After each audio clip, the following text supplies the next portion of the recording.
Hello, everyone, and welcome back to my channel. If you're new and just joining us, my name is Perry, and I write and illustrate the Floof and Feathers webcomic series, which is a slice-of-life comic strip that I draw, somewhat inspired by real-life events with our real-life pets, two dogs, Finnegan and Pippin, and our Goffin's cockatoo, Olivia. And so, as you probably saw from the title, this is the weekly comic wrap-up, just kind of going through watching the drawing process of the cartoons that I drew over the past week and giving some insights to their inspiration and thoughts behind them. The dogs are with me here as I'm recording this, so you'll probably hear them grumbling a little bit in the background. I do apologize for that, but they mean well. Starting off last week, I didn't really draw a full comic strip for the start of last week. This was just more of a simple one-off illustration I did. It kind of looks like a hat there at first glance. It is going to be a multi-tiered cake, though. You can see that coming together there. There's the middle tier, and then drawing the base of the cake. And that's because it was someone's birthday. Olivia, our cockatoo, just turned 6 years old last Sunday. And I say birthday, I guess technically I should say hatch day, because she's a bird. She came out of an egg. That seems to be more of the commonly seen language with pet owners online celebrating their pets' birthdays. It seems like a lot of bird owners will refer to it as a hatch day. And that makes more sense because that's more in line with reality of what happened. We like to imagine that she probably just busted out of her egg like Godzilla crashing through a building, just couldn't wait to get out there and get into the world, I'm sure. So with the start of last week being her 6th hatch day, turning 6 years old, just wanted to make a little illustration to commemorate the event. Just wanted to have everyone online celebrate with us and let them know what was going on. So getting Olivia drawn here to go on top of her own cake with a little blob of frosting on her head there, as you can see, getting her all ready. Her hatch day birthday celebration. It was a lot of fun. We both work from home full time, so we were able to spend the day with her. She got some extra snuggles, of course, got some extra treats, and it was actually funny that night after dinner. For a few hours before she goes to bed, she sat on the couch with us, and we watched a whole marathon of Tweety Bird cartoons with her. We thought it'd be fun for her to see a cute little cartoon bird, just engaging in some good old-fashioned violence with TNT and anvils and all that stuff. It's kind of funny because I actually have a lot of DVDs of old classic Looney Tunes, and I realized that Olivia, I'd never watched any of those with her, and it seems like it'd be right up her alley. Olivia loves anything with fun music and bright colors. She is all over it. Funny story we discovered not too long ago. The old anime, the classic anime series, Sailor Moon. Olivia just goes absolutely nuts for it. And I think there's a couple of reasons. Obviously, it has a really good, girl power message, which Olivia is all for. It's got lots of bright colors, fun characters, great music, honestly. It has everything that Olivia likes. We were rewatching some old classic anime series on TV, and Olivia was with us, and Sailor Moon was on, and she just went nuts for it. Couldn't get enough. So we discovered that, anything like that, anything in that vein, she's all over it. So it was kind of surprising that I hadn't watched some of those old cartoons with her. So that's what she did for her hatch day. But yeah, so this was just an illustration to have all of our friends online celebrate the occasion with us. Here I'm drawing Pippin, and Finnegan was on the other side, the two of them actually holding up the tray with Olivia's birthday cake. I will clarify, she did not actually get a giant cake like this for her hatch day. Just a lot of stuff in cakes that, I mean, for what I would hope are obvious reasons birds can't actually eat, would not be good for her. Would actually probably kill her. So we don't want that, of course. But she did get a lot of special snacks. She got extra treats in her little snack bowls and stuff around the house. So she did get some nice celebratory snacks for the occasion though. So not to worry there. And then just the final touch, adding some little party hats to Finnegan and Pippin. Didn't give Olivia one because she does not care for hats, and I don't want to wish that upon her cartoon avatar either. But with that being said, happy Hatch Day to Olivia. Then in the middle of last week, this was the next comic I had for Wednesday of last week was this, as you can see, Law and Order Backyard Crimes Unit. That, of course, is just a placeholder text that I will type in and dress up a lot better later once even the final comic is finished. Like so many of the comic strips that I draw, said it again, or I've said it before, I'll say it again, I do take a lot of inspiration from real life events with these guys. That's one of the best parts about drawing a comic series based off of our real life pets that we have, is that they just always get up. They're always up to something. They're always engaged with something. You never ever run out of source material with 3 animals in the house. There will always be something goofy that they're doing that inspires one of these comic strips. Recent events were no exception to this. For the most part, over the last week, the weather's been pretty nice, or at least, nicer than it has been.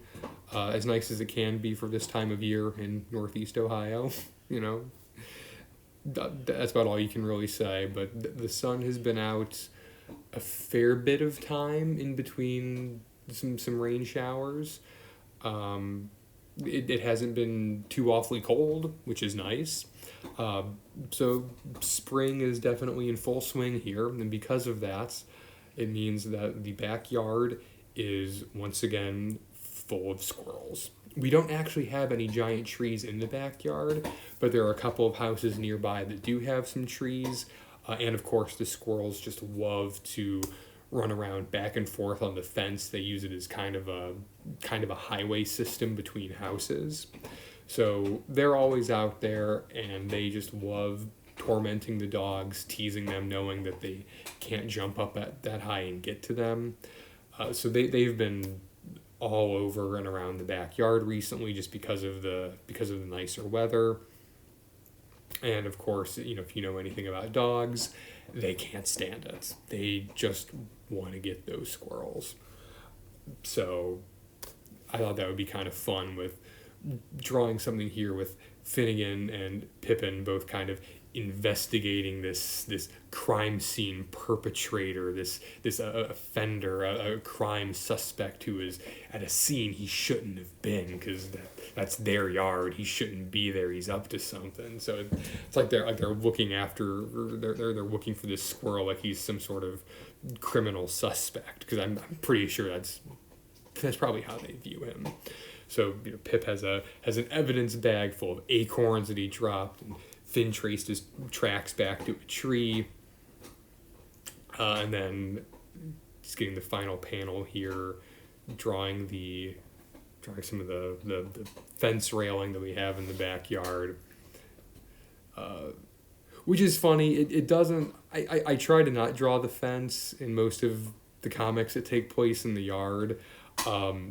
Just because of the fact that even though it's very easy to draw, just these constant up and down lines, it takes a surprising amount of time to just put in there.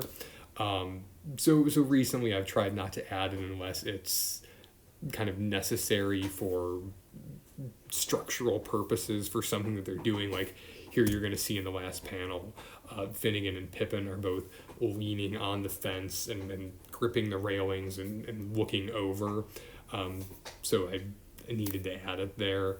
I try to not draw it too much if I don't absolutely have to, just because it takes a surprising amount of time to add all those lines, but whatever. For the sake of a joke, I'll go ahead and add it in for some extra realism as well. The squirrels, thankfully, the last couple of days now actually haven't been too terribly active, just because it has been raining a lot. It's been a little bit cooler, so thankfully we haven't really seen them as much. They're leaving the dogs alone for the most part. But of course, I'm sure that probably right after I record this, of course, I'll let them outside, and the squirrel will have been there. I have no doubt. And then, of course, here I am just drawing the little sketch of the squirrel sitting right on top of Finn's head, as he is just blissfully unaware that the suspect that they're looking for is sitting right there on top of his head this whole time as they're looking for him. Which also happens a lot, that the squirrels will perch up in high places and just tease the dogs, knowing that they're looking for them, but they don't have any idea where they actually are. They can't see them. And then here, of course, you see the much cleaner final result. And finally, for the end of last week, I wanted to draw something involving a little Easter egg hunt, because Sunday was Easter Sunday, so just had to do something for the holiday. Also, I just want to point out in this recording here for this comic, you'll see I did something a little bit different. I actually already traced out the comic. Or not traced out, I did the preliminary sketch for the comic already. And here I have the recording, actually, of me just going back and doing the inking and line work over it. Just to show a couple different perspectives on how these comics are put together. I know that the last few that I've done for this series, I've focused mainly just on showing the actual preliminary sketch of the comic coming together. But I thought it might be fun to do this as well, showing once that sketch is finished, how I, just doing one of these recordings and actually inking over it. I don't know if people have a preference for which type of drawing video you would prefer to see. That's also a reason why I wanted to put both styles in this video.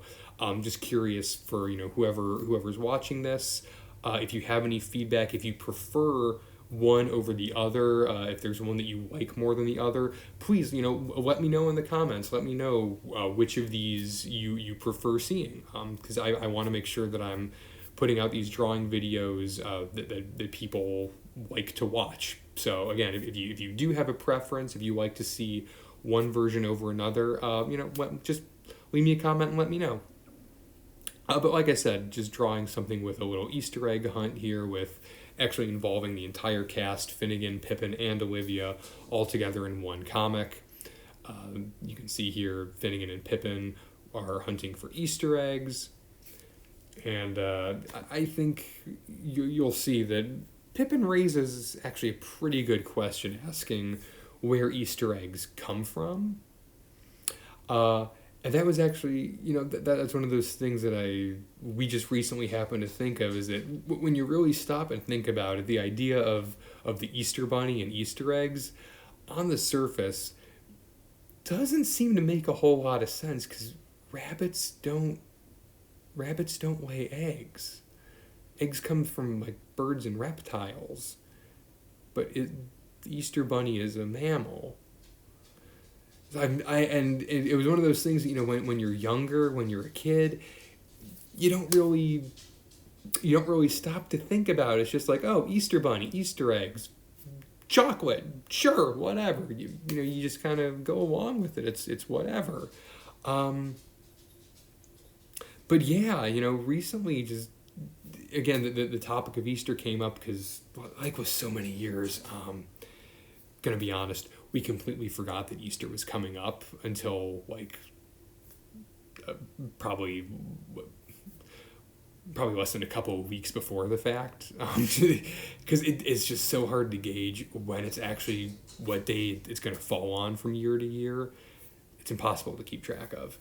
But we just happened to remember that it was coming up, and I think my fiance raised that question of do you know why it's Easter eggs and a rabbit? Because, you wouldn't think those two go together.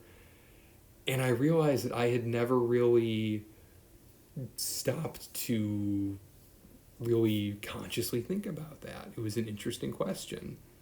And even looking it up, the best answer I could find was that it's something to do with the traditional pagan symbolism of Istara, with something with the spring equinox and rabbits and eggs both being signs of spring and rebirth, something like that, which, separately in that context, I guess makes sense, but having the rabbit being the one delivering the eggs, even understanding where the symbolism comes from, it still doesn't make total sense. So that's kind of where this came from, is Pippin raising that question of like, hey, where do these Easter eggs come from anyway? And of course, naturally, the two of them turn to Olivia for answers, being the resident bird of the Floof and Feathers cast, hoping that she might have an answer to that. Spoiler alert, she does not. She doesn't know. Actually, and this might be interesting as well, Olivia has not laid eggs. Actually kind of hoping it stays that way, just because we don't need to deal with what that would be like, probably. Also, don't tell Olivia that I said this, but I can't picture her as being a very good mother. She gets very territorial and very jealous. I don't think she would deal well with another bird, even if it was one of her own. Again, don't tell her. If you run into Olivia, don't tell her I said it. We'll just keep that between us as friends. But yeah, since she is the only bird in the house, especially the fact that there was not another male bird in the house, that probably won't happen. Again, hoping it stays that way. But that being the case, here, she is just as blissfully ignorant as Pippin and Finnegan as to where these Easter eggs are coming from. It's just part of the holiday, and they just show up, and we're gonna leave it at that. So you can just see here in the sketch, I'm gonna go ahead and get rid of a few extra little lines there that we don't need, so it'll be easier to color once all the ink work is done. You'll be able to see the final thing. And even though this comic was Easter holiday themed, it was posted Friday of last week. That's just kind of my usual posting schedule, is Monday, Wednesday, Friday during the week. Also just because we were doing stuff with family over the weekend, and just wouldn't have had a chance to post it in time for the occasion anyway. So that's why. And here you can see the final. Well, thank you again for joining me. If you enjoyed this and like what I do, want to help support me and my channel, then of course, please leave a comment, like, subscribe, let me know what you enjoyed, what you might like to see in the future. I'm always happy to take suggestions and recommendations. Also, if you want to read the full webcomic series that I write, there is a link to that in the description below, along with things like my Patreon page if you want to help support me even further, links to my merch store, online art store that I have, as well as a few other things. With that being said, thank you so much for joining me, and I look forward to seeing you all next time.